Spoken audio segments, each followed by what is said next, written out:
ಒಣಹಣ್ಣುಗಳು superfood ಸ್ಥಾನಮಾನವನ್ನು ಪಡೆದಿವೆ. ಗೋಡಂಬಿ, ಪಿಸ್ತಾ, ಬಾದಾಮಿ, ಒಣದ್ರಾಕ್ಷಿ, ವಾಲ್ನಟ್ಸ್, ಅಂಜೂರ ಹೀಗೆ ಹಲವಾರು ಬಗೆಯ ಒಣಹಣ್ಣುಗಳ ಬಗ್ಗೆ ನಾವೆಲ್ಲರೂ ಕೇಳಿರುತ್ತೇವೆ. ಇದರಲ್ಲಿ ವಿಟಮಿನ್ಸ್ಗಳು, ಪ್ರೋಟೀನ್ಸ್ಗಳು, ಖನಿಜಗಳು, ಮೆಗ್ನೀಷಿಯಂ, ತಾಮ್ರ, ಫೋಲಿಕ್ ಆಮ್ಲ, ಬಿ ಕಾಂಪ್ಲೆಕ್ಸ್, ಸತು ಇತ್ಯಾದಿಗಳು ಹೇರಳವಾಗಿ ಕಂಡುಬರುತ್ತವೆ. ಗೋಡಂಬಿ ಮತ್ತು ಬಾದಾಮಿಯಂತೆ ಕೊಂಚ ದುಬಾರಿಯಾದ ಈ ಒಣಹಣ್ಣಿನ ಬಗ್ಗೆ ಅನೇಕರಿಗೆ ಪರಿಚಯ ಇಲ್ಲ.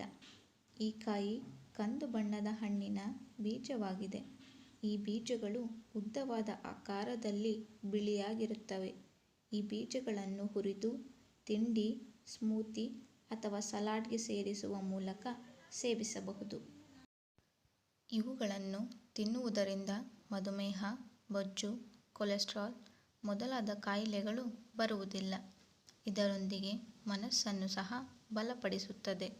ಇದರ ಎಣ್ಣೆಯನ್ನು ಸಲಾಡ್ ಡ್ರೆಸ್ಸಿಂಗ್ನಲ್ಲಿಯೂ ಬಳಸಬಹುದು. ಇತರ ಒಣಹಣ್ಣುಗಳಿಗೆ ಹೋಲಿಸಿದರೆ ಈ ಒಣಹಣ್ಣು ಎಷ್ಟು ಪ್ರಯೋಜನಕಾರಿ ಎಂದು ಇಲ್ಲಿ ತಿಳಿಯೋಣ. ಪೈನ್ ಬೀಜಗಳಲ್ಲಿ ಕಂಡುಬರುವ ಕೊಬ್ಬಿನಾಮ್ಲಗಳು ತೂಕ ನಿರ್ವಹಣೆಗೆ ಸಂಬಂಧಿಸಿವೆ.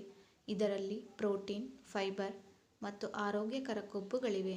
ಇದು ದೀರ್ಘಕಾಲದವರೆಗೆ ಹೊಟ್ಟೆಯನ್ನು ತುಂಬಿರುವಂತೆ ಮಾಡುತ್ತದೆ.